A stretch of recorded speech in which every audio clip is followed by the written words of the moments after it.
দেখো দেখো, বাজার থেকে অনেকদিন পরে শঙ্কর মাছ নিয়ে আসছে। অনেক বড় ছিল শঙ্কর মাছটা। চলো আজকে আলু দিয়ে রান্না করি কষা কষা করে।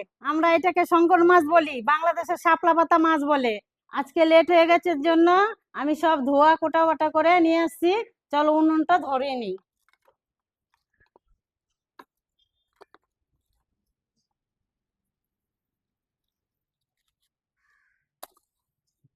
উনুন ধরে গেছে, আমি কড়াইটা বসিয়ে নিলাম। আমি মাছটাতে হলুদ লবণ মাখিয়ে নিব এখন। ভালো করে মাখিয়ে নিব। কড়াই গরম হয়ে গেছে, আমি মাছ ভাজার জন্য তেল দিয়ে দিব।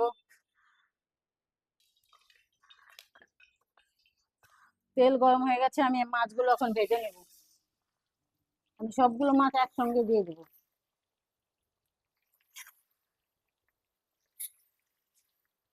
আমি মাছটা ও পিঠ উল্টে নিব, এই পিঠ হয়ে গেছে।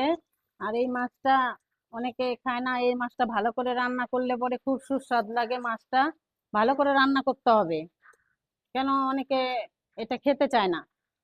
আমাদের তো খুবই ভালো লাগে, আমাদের ওর বাবা, আমার ছেলে, ওরা খায়। ও পিঠটা আবার উল্টে নিব আমি।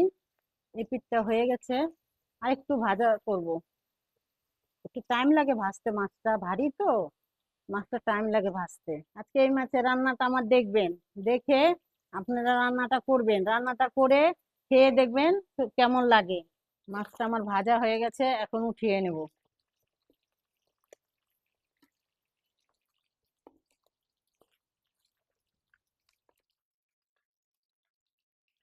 আমি মাছ ভাজার তেলের মধ্যে আর একটু তেল দিয়ে নিলাম। আমি সামান্য পরিমাণে জিরে ফোড়ন দিয়ে দিলাম, কেন আমি না তেজপাতাটা ভালো লাগে না দেখে আমি দেই না, এর জন্য জিরেটি দিই। আপনারা মনে ভাববেন যে কেন জিরে, তেজপাতা দেয় না কেন ফোড়নে। আসলে আমি তেজপাতাটা ভালো লাগে না আমার। আমার ছেলে দেয় অনেক তেজপাতা, আমি দেই না। আমি এই জিরা ফোড়নের মধ্যেই আমি আলুটা একটু ভাজা ভাজা করে নেব। আমি স্বাদ মতো লবণটা দিয়ে দিচ্ছি। সামান্য পরিমাণে হলুদ দিচ্ছি, একটু পরে দিব আবার। আমি এখন মশলাটা দিয়ে দিব। এখানে লঙ্কা, একটু আদা, আর একটু পেঁয়াজ বাটা, সামান্য পরিমাণে 2 কোয়া রসুন দিয়েছি, গন্ধটা, আস্তা গন্ধটা যাওয়ার জন্য। এখন আমি আর একটু হলুদও দিয়ে দিচ্ছি, একটু লঙ্কার গুঁড়ো দিয়ে দিচ্ছি। এখন আমি কষিয়ে নিব।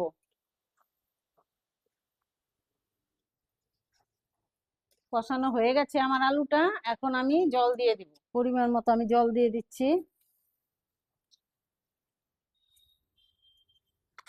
আমি এখন ঢেকে দেব।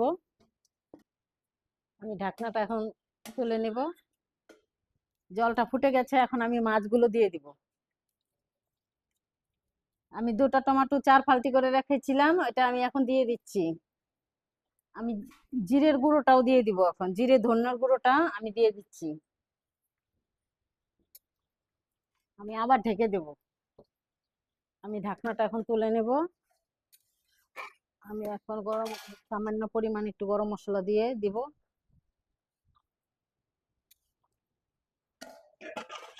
তরকারিটা হয়ে গেছে, এখন নামিয়ে নেব।